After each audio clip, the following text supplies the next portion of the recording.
The Rainy Season by Ariel Lowe. The rainy season began in the early summer, and June had been no exception. It did not surprise the man when he discovered rainwater dripping from his dining room ceiling. Shrugging it off, he placed a tall pot beneath the leak and expected it to stop on its own. However, it continued to rain. And before he knew it, the pot would threaten to overflow. He had to dump the water out first thing in the morning and straight after he returned home from work. Eventually, he began to notice water damage at the surrounding source of the leak. The white ceiling had discolored, turning a dull shade of brown. He checked the weather and realized that it would continue to rain sporadically over the next 10 days.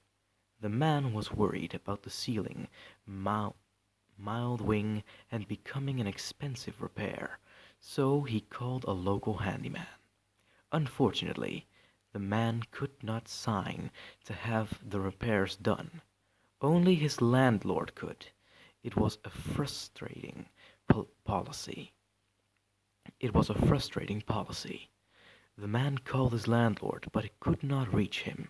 He left him a few voicemails detailing how the damage was becoming progressively worse. The man was clueless as to why his landlord would not return his calls. They usually kept in touch, speaking at least twice a month, and finally he reasoned that he would not be held accountable for any damages sustained. One night, the man was startled awake by a massive thump. He quickly turned on his bedside lamp. He quickly turned on his bedside lamp, and just vaguely he could see an overturned table and a large shade lying across it. He sprinted out of his apartment and called the police, gagging at the smell. The man sat in the police station with a blanket wrapped around his shoulders and a coffee mug resting in his hands. He did know one thing. There had been a dead body in his ceiling, and the water had saturated it so badly that it caved under the weight so far the body was unidentifiable due to the rainwater and was being autopsied. While the man waited, he called his landlord and finally reached him, panicking as he explained the situation. His landlord was just as alarmed, and the man pleaded for him to come to the station while he made his statement. The man paused as a detective crossed over to him, and he lowered his phone, wondering if the body had been identified. His blood ran immediately cold, and he shook his head with terror.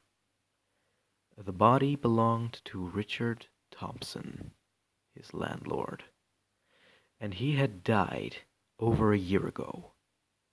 That's not what disturbed him. That's not what disturbed him the most. If his landlord was dead, then who was on the other side of the phone? Hello, my beautiful nightmare seekers. Sirrmo B here once again. I was trying out something new. First the story, then the intro, seeing as my intro might just ruin the mood for a scary evening. If you guys want me to do my intro in text so that you don't have to hear my horrible announcer voice, even though you know you like the buttery tone of it, you can tell me so in the comments. Leave a like, subscribe, and please tell me what you would like to hear for the next story.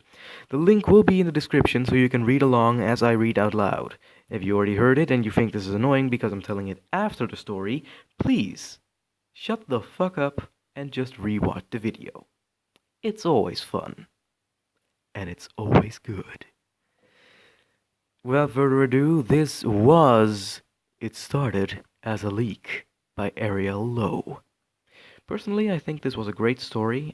Was pretty awesome. The twist at the end is I'm not gonna lie, you can see it coming, but you still like to read it. It's the satisfaction of hearing that you were right in this case, not a case that you think, ah, oh fuck, I knew it already. God damn it, story ruined. No, this was not that. This story was actually pretty good. It was decently written, um, and overall, I just liked the aesthetic it made. If you'd like to hear more, if you'd like to hear less of the things I have to say on this show, please do tell me in the comments. Um, all your tips and tops are always handy for me because I am starting out, and I would definitely like to hear some advice that you guys want to give me. With any further ado, this was Sirrmo B. Good night, sleep tight, don't let the bedbugs bite, and as always, enjoy the madness.